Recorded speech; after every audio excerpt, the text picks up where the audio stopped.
Welcome to another session of Learn with Veer Sagar. Today I'm going to talk about something which is strictly not management, but which helps all managers, especially at the senior level. And that's about jet lag. Yesterday I was at a dinner with some friends, and one of the person said, I have to leave early because I have jet lagged. I've just got back from the US and I'm feeling very sleepy. And I said, if you go to sleep now, there was about 7 in the evening, you'll probably get up at 2 or 3 in the morning. And then you will again feel sleepy tomorrow afternoon.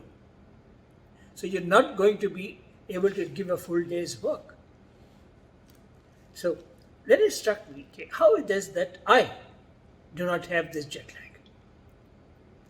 And like everything else of mine, I begin to think this has something to do with the mind.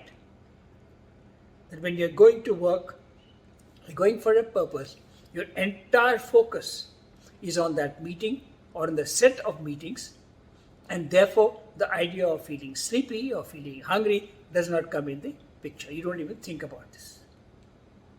But I don't think it's that easy. Because there have been times when I went in and some very kind friend suggested to me, okay, you take rest. I've landed up at 2 o'clock. You take rest. We'll come in and then we'll go out for dinner at 7. And that was disaster.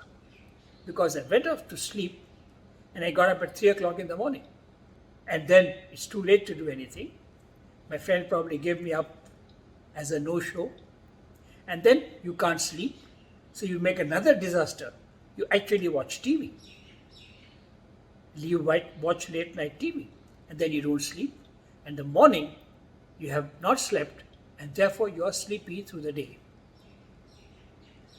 Then I thought, how do the airlines people do it? How do the pilots and the air hostesses manage this? How do people who do this traveling, how do they manage this? There has to be a method. Then I learned that there's a very simple trick. You train your mind to be in the country where you are going to be. So as soon as you sit in the aircraft, you put your watch.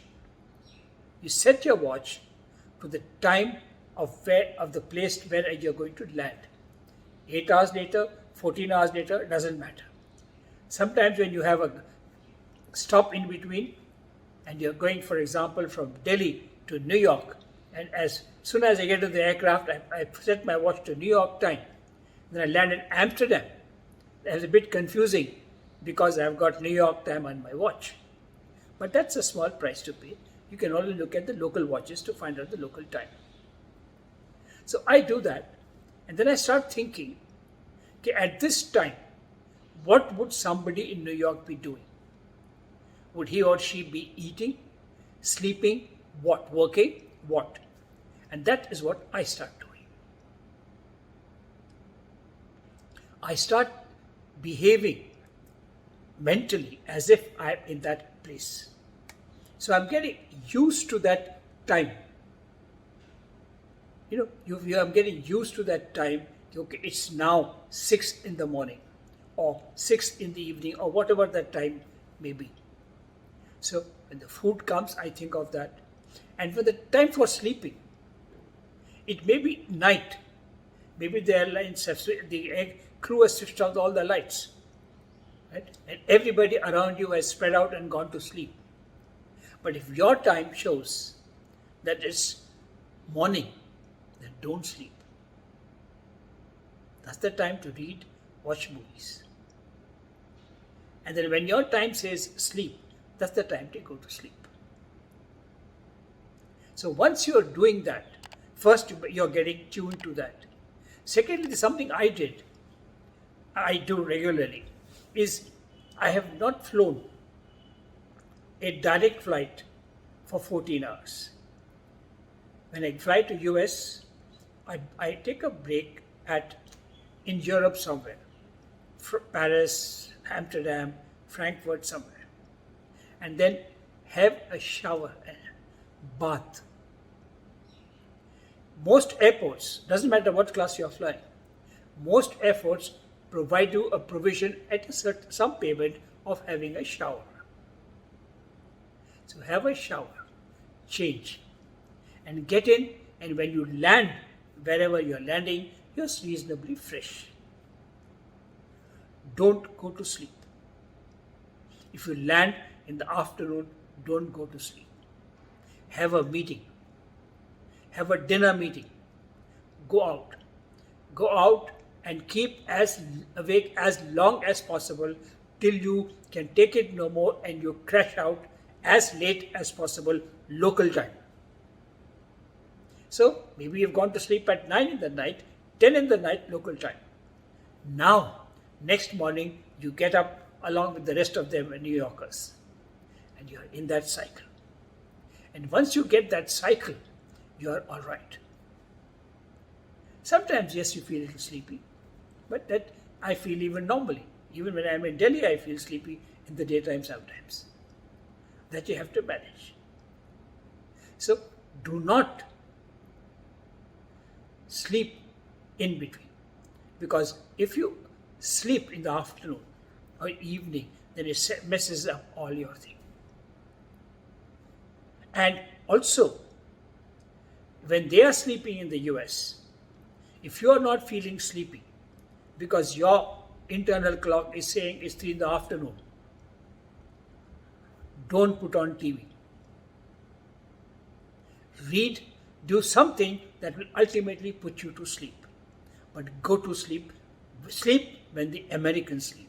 Sleep when the people in the country in which you are sleep. Eat when they eat. And get used to that cycle.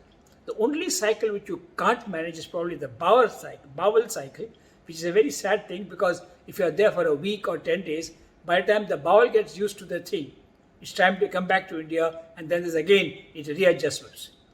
But for getting rid of this, you need to think.